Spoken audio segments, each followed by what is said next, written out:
Halo semuanya, kali ini saya akan membahas topik yang sangat menarik, yaitu konsep dasar psikologi perkembangan anak.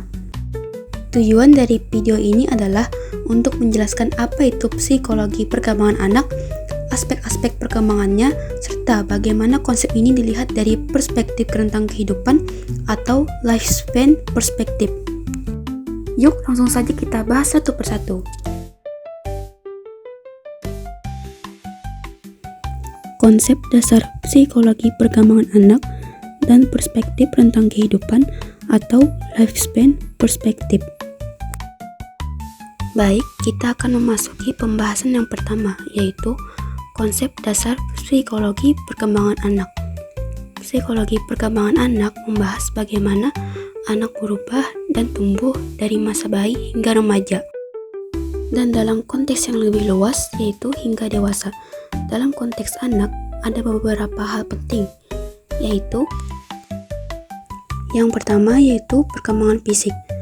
Anak mengalami perubahan tubuh seperti tinggi, berat, kemampuan motorik, sistem saraf, persepsi sensorik.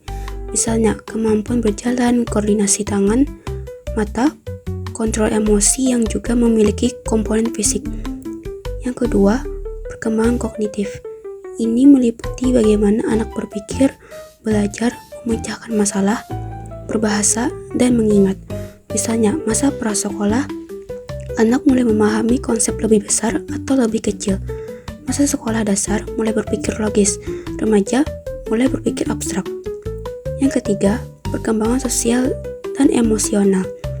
Anak belajar berinteraksi dengan orang lain, mengendalikan emosi, membentuk identitas, nilai, dan moral. Perkembangan akhlak atau karakter sangat relevan di sini. Misalnya bagaimana anak belajar bersikap sopan, jujur, bertanggung jawab, dan empati. Yang keempat, interaksi antara domain. Ketiga domain di atas, yaitu fisik, kognitif, sosial, atau emosional, tidak berdiri sendiri. Misalnya, perkembangan bahasa atau kognitif memengaruhi interaksi sosial, perkembangan motorik atau fisik memengaruhi eksplorasi lingkungan yang kemudian memengaruhi belajar dan sosial. Yang kelima, lingkungan dan konteks berpengaruh besar. Anak tumbuh dalam keluarga, sekolah, masyarakat, budaya tertentu. Faktor-faktor seperti gizi, stimulasi, dukungan emosional, serta tantangan lingkungan, misalnya stres atau kekurangan, akan memengaruhi perkembangan anak. Kalau kita lihat di gambar ini, ada 4 aspek penting dalam perkembangan anak. Yang pertama adalah perkembangan fisik, yaitu perubahan tubuh anak, misalnya dari bayi yang belum bisa berjalan jadi bisa berlari, memegang benda, dan semakin kuat otot-ototnya. Yang kedua ada perkembangan kognitif, yaitu kemampuan anak untuk berpikir, memahami sesuatu, belajar, dan menggunakan bahasa. Misalnya, anak mulai mengenal angka, warna, atau mulai bisa menyusun kalimat sederhana. Yang ketiga adalah perkembangan sosial dan emosional.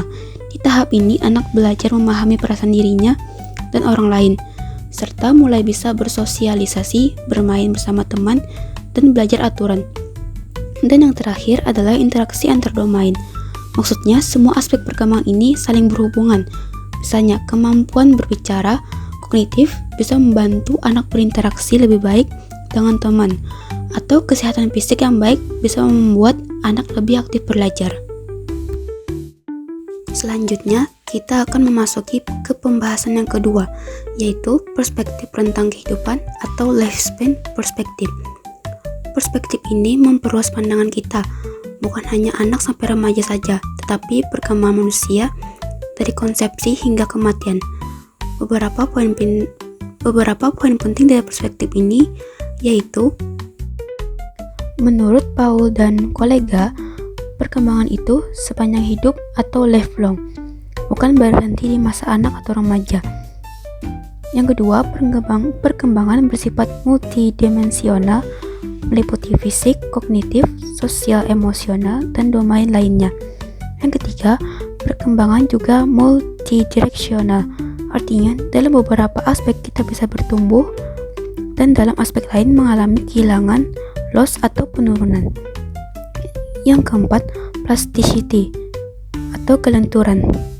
Manusia memiliki kapasitas untuk berubah, menyesuaikan, belajar di berbagai tahap hidup. Yang kelima, konteks penting. Perkembangan terjadi dalam konteks historis, budaya, sosial, misalnya generasi, waktu, dan lingkungan memengaruhi. Yang keenam, pendidikan multidisiplin. Untuk memahami perkembangan perlu ilmu fisik, psikologi, sosiologi, biologi, dan lainnya.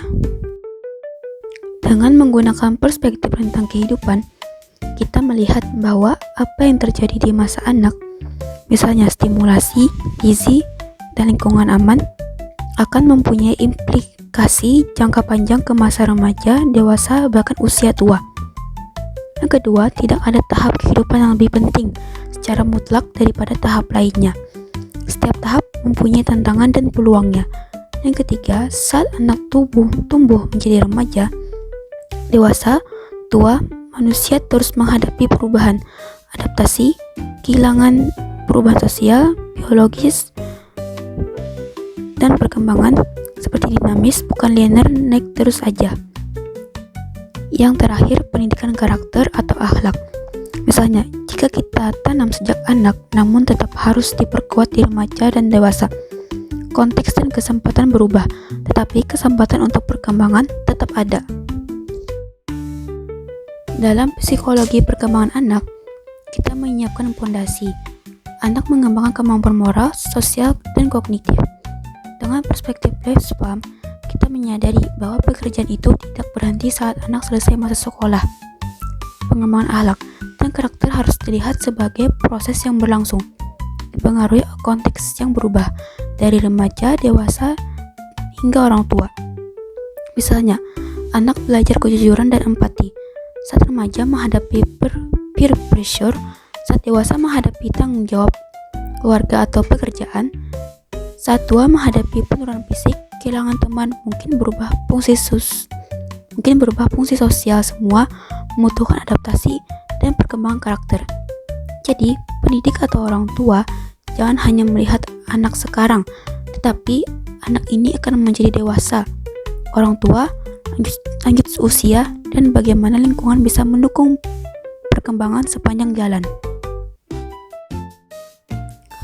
Kalau kita lihat dari gambar ini, perjalanan hidup manusia dimulai sejak bayi, kemudian berkembang menjadi anak-anak, remaja, atau dewasa muda, hingga akhirnya memasuki masa lanjut usia.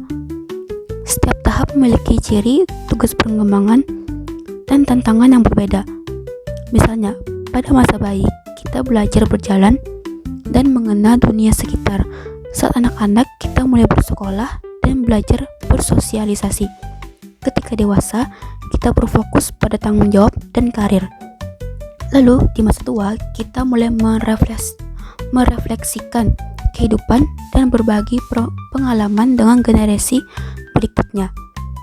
Intinya, perkembangan manusia itu bersifat sepanjang hayat, multidimensi, dan terus berubah. Artinya, setiap tahap kehidupan memiliki peluang untuk tumbuh dan berkembang, baik secara fisik, kognitif, sosial, maupun emosional. Jadi, perspektif tentang kehidupan membantu kita memahami bahwa setiap fase hidup itu penting dan saling berkaitan. Apa yang terjadi di masa kecil bisa mengaruhi bagaimana kita berpikir, bersikap, dan berperilaku di masa dewasa. Kesimpulan dari materi-materi yang saya bahas tadi, yaitu psikologi perkembangan anak membahas bagaimana anak tumbuh dan berubah dari segi fisik, kognitif, sosial, dan emosional, serta bagaimana lingkungan berperan dalam proses tersebut.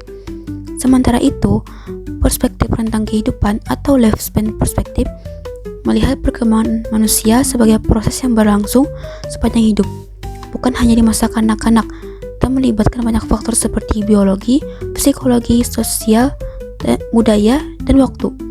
Jadi intinya, perkembangan anak adalah awal dari proses panjang perkembangan manusia secara menyeluruh, dan pemahaman tentangnya membantu kita menyiapkan anak agar mampu beradaptasi, belajar, dan berkembang di setiap tahap kehidupannya. Dengan kata lain, pendidikan dan pembentukan karakter atau termasuk akhlak sebaiknya tidak berhenti di masa anak, tapi harus dibina sepanjang kehidupan.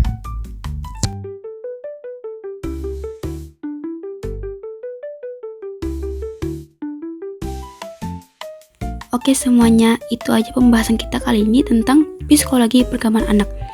Terima kasih sudah nonton sampai akhir ya, semoga bermanfaat.